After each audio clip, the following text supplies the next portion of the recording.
when we understand what we're listening to or reading, we're learning the language, but it's not happening consciously. You know what I mean? Like it's the brain is just doing its thing. Don't tell me how it actually works, but um, well, I mean, don't ask me how it actually works, but when we understand the message, we're learning the language.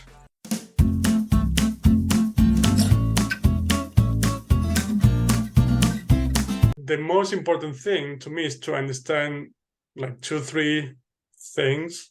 I mean, you're probably familiar with a lot of them, but I think it's important to talk about them. Is like, first of all, like input is the most important part, right? And obviously comprehensible input, right? Because if it's not comprehensible, it's just noise for your students, right? So it's not really helping them. But I think it's important to remember that input is the most important part, and output will eventually show up as a consequence, right? Because we tend to think output is the cause when it's actually the result, right? So we learn a language by getting input, comprehensible input, once again, and output is sort of the consequence, right? So when we're speaking, we're not improving, we're proving that we've learned through input, if that makes sense. So the reason that's important is because that's all you need to focus on as a language teacher. You need to provide comprehensible input for them, right? Of course, we'll talk about stories about how to make them as compelling as possible. You know, what types of ideas you can use so they're even having fun, or the science fiction part of the stories, or the weird details about the stories that are gonna help them focus on meaning even more, right? Because that's also one of the key points as well. Like meaning or communication is the most important thing, and not form, not the language itself, right? So um, if we're creating a story about, I don't know, an elephant, a crocodile, whatever it is, the most important thing is the meaning. So knowing that the crocodile lives in Boston and he goes to school every day, that's the message is the most important thing, not the fact that you're using goes to or go to or went to. You know what I mean? So to focus on meaning, not form, because focusing on form is, you know, that's pretty much what the traditional grammar approach does, right? Like we're gonna learn grammar structures, we're gonna memorize vocabulary and so on. But what that leads to is to conscious knowledge, as opposed to the subconscious acquisition of the language, which is the way it actually works, right? So when we understand what we're listening to or reading, we're learning the language. But it's not happening consciously. You know what I mean? Like it's the brain is just doing its thing. Don't tell me how it actually works, but well, I mean, don't ask me how it actually works, but when we understand the message, we're learning the language, right? But we're used to paying attention to form consciously. Like, do you use present perfect or subjunctive? You know, whatever it is, right? But that's trying to learn the language consciously. And what that's going to lead to is that speech that you see when foreigners try to speak in, you know, in English, your case, or in any other language, that you need to think about every single thing you want to say, right? Or you need to build sentences in your mind before you're about to speak. That's why a lot of people have that sort of hesitant style with a lot of pauses, you know, like um, you know what I mean? Because that you've tried to learn the language consciously, but in a real time conversation, you just don't have the time to think about it, to recall that conscious knowledge, right? The idea is to make it natural. So one of the most important things to keep in mind is that the message is the most important thing, right? And it's actually okay if they don't understand every single word. You know, they don't need to actually, like, because for example, you're saying it's just a silly example, but I'm going to the restaurant. If they understand I going a restaurant, the rest is kind of secondary, if you will, right?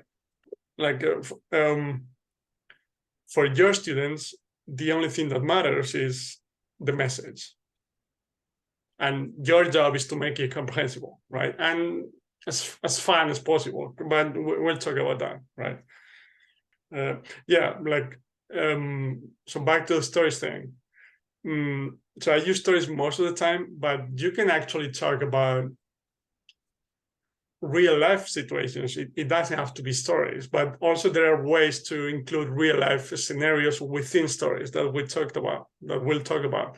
But one glass might be just you talking about your latest trip to Mexico, for example, right? Because they're going to be interested in that.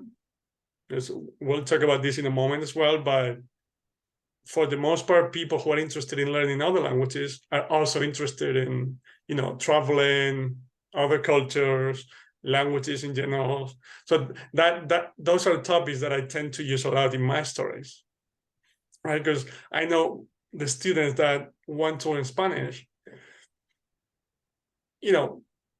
99% of them are interested in, like I said, in traveling, in other cultures, and for different reasons. But that's usually a topic that they're interested in, like I said, right? So in my stories, the main characters travel around the world, or they're looking for a treasure or things like that, because that way you can also talk about the different countries, the culture, the geography, things that that most likely they're going to be interested in beforehand, right? But for example, I've done it in my classes. Like in one class, I've just talked to my students about my trip but because of this thing that I talked about, that most people who are interested in learning languages are interested in traveling, other cultures, and so on.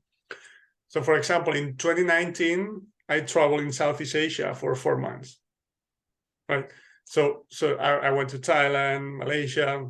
So that's actually what I tell them. So I started, in 2019, I went to Southeast Asia and explained everything. So I went from Madrid to Bangkok with a stopover in Moscow. I know it's weird, but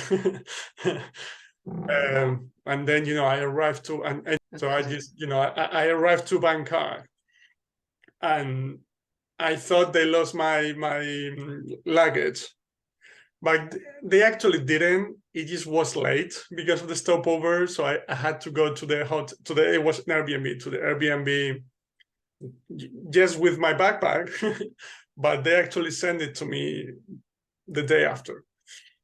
You just talk about your trip, right? And then I spent a month in Bangkok, and I visited this and that, and I went to this city an hour north of Bangkok, and just you explain it. But probably the technique, let's say, or the most important thing for you to explain it is what words are you going to use, or just to slow down a little bit, or to use pictures, or whatever is necessary for them to understand what you're talking about, right? That's probably one of the most important things about the technique, about getting used to making it comprehensible, right? So slowing down when necessary, using pictures, using gestures, because we're talking about a lot of things, and I'll talk about 1,000 more. But at the end of the day, you need to find a way to make it comprehensible, right? Without using translation, if possible, right? Because to put it in simple terms, the idea is how to put it into words.